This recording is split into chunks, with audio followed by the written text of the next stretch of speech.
This video is going to show you how to solve the 2x2 Kilominx. It's the smaller version of the 12-sided Minx, which is a 3-sided puzzle, but this is only 2. We're pretty much going to use the same strategies we would use on a 2x2 all the way up until we get to the very last face. So we're going to be skipping a lot of the puzzle being solved and just talking about how to get certain things done on this. I'm going to do a quick random scramble and we'll start from there.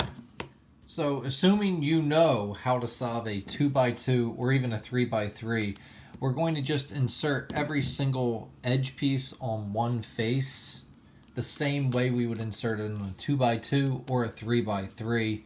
I'm going to get that done really quick. So you'll notice that I did solve a white face with all of the edges being complete. We're going to turn it upside down, and the next thing we're going to solve are these corner pieces. We're going to solve it layer by layer, closest piece to the bottom at a time.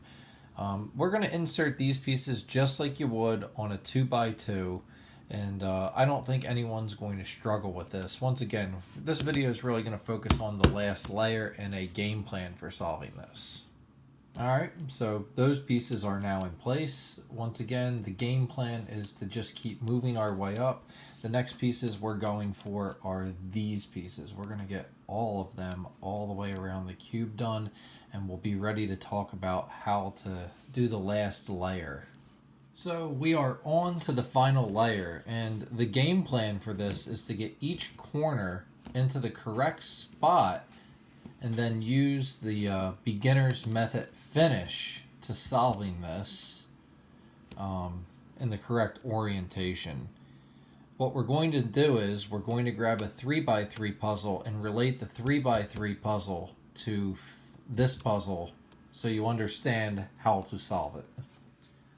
So on a 3x3 puzzle, you'll remember that if we want to keep this block the same and cycle these 3 corner blocks, there was an algorithm where we turned it up towards it, down towards it, and down towards it. And what that did was it kept that block in the same place and it rotated those 3 blocks.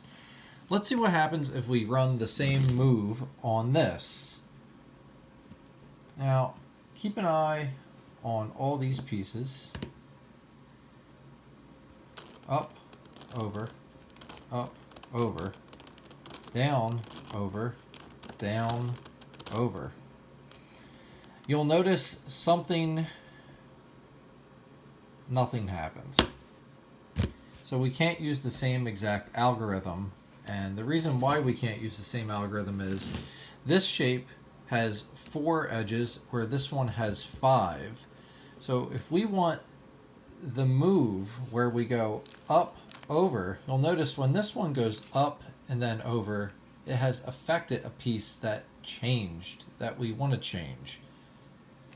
When we do it on this one, that doesn't happen. So what we're going to do on this puzzle is, notice we are going to have to not move it once to get into this layer, but we're going to have to move it twice. If we want this piece to be affected, we're going to have to move it not once, but twice.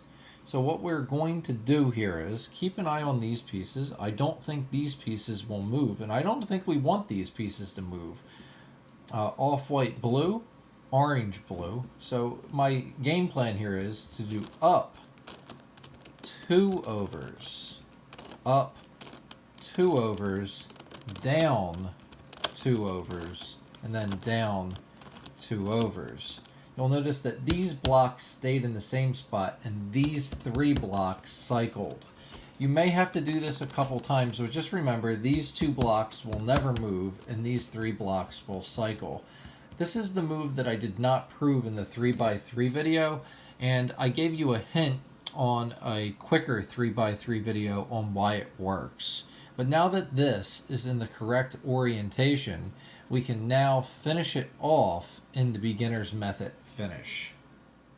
So multiples of 6 is still the key, and multiples of 6 will still finish this cube. We're looking for grays on top, but we're not going to do it upside down this time. We're going to hold it right side up, and we're going to be doing that move a little differently this time. Same move actually, just holding it with this side up. So we're going to go down, over, up, over. That didn't do it. Down, over, up, over. That did it. Next slot. Down, over, up, over. Didn't do it. Down, over, up, over. That got it. Go to the next slot. Down, over, up, over. Didn't do it. Down, over, up, over. Still not there. Down, over, up, over. Down, over, up, over. And we're just going to keep doing that just like we would on the 2x2 or 3x3 to finish it. Last one, it looks like down, over, up, over, down, over, up, over. I think 2 more times and we're done. Down, over, up, over, and finally down, over, up, over. So there was only one hiccup in solving this, and that was changing that corner swapping algorithm from pushing it towards it once to pushing it towards it twice. And that's how we're going to solve the Kilominx 2x2 with the beginner's method. Thanks for watching. Have a great night.